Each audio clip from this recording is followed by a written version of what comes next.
What we're going to do now is we're going to plant some of the seeds. Radishes are something that come up very quickly. And again, I just get the end of my rake and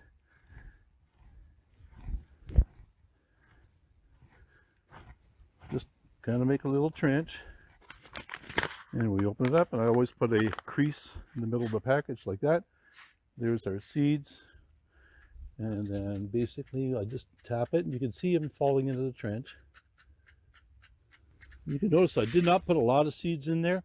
Not every one will germinate in all likelihood. And I'm only going halfway because I don't need 400 radishes in a 3-week period. So I'm going to save the rest of my radishes. Just going to take them back in the house and go store them in a cool, dry place. And I'll be able to do 1 to 2 more sowings. And then the other thing I'm going to do in the same row is Swiss chard. Swiss chard, again, just like spinach, prefers a little bit cooler weather, likes about a 1/2-inch depth planting, and I'll have no problem telling this stuff apart when it comes up because they look distinctively different. So now these are going to plant a little bit thicker because the likelihood is I won't do another Swiss chard.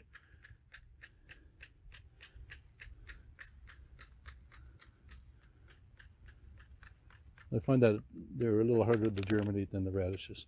All right, so what I'm going to do now is I'm just going to get my fingers. I'm only going to put a little bit of dirt over top. All right, so not even a 1/2 inch of soil.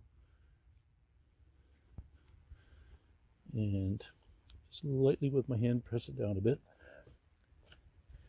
And the radish is the same thing. Just use my fingers.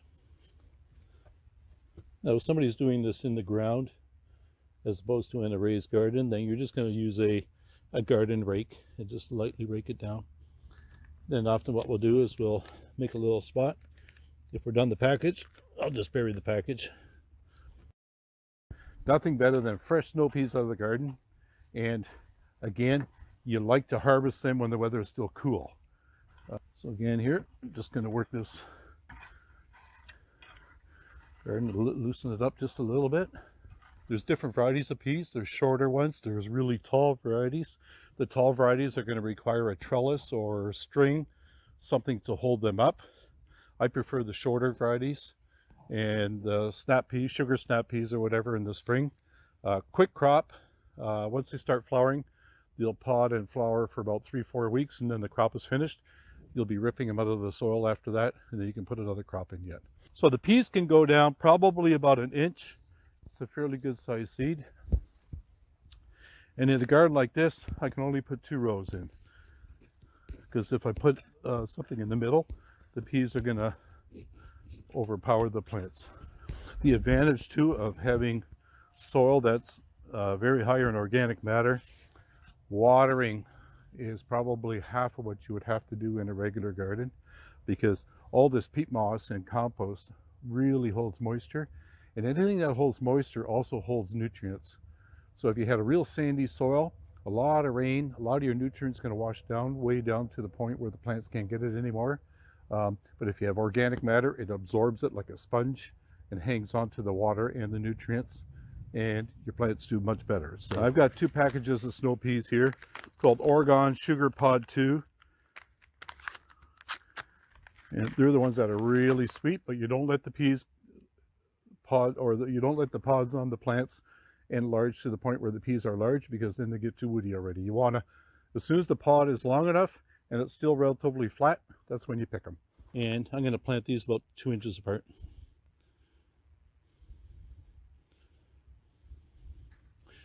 And with any seed, you're never going to get 100% germination. Once the seed has moisture around it, you need steady moisture. I don't mean water it every day because you'll drown it, but as soon as the surface of the ground turns dry, a light watering every couple days to keep the seeds moist.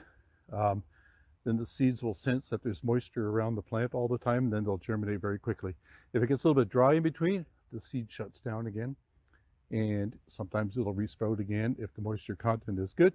If not, it goes dormant again.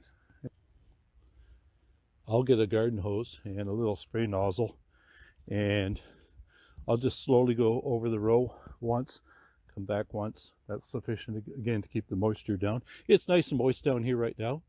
The seeds would probably half sprout just with the moisture that's in the ground.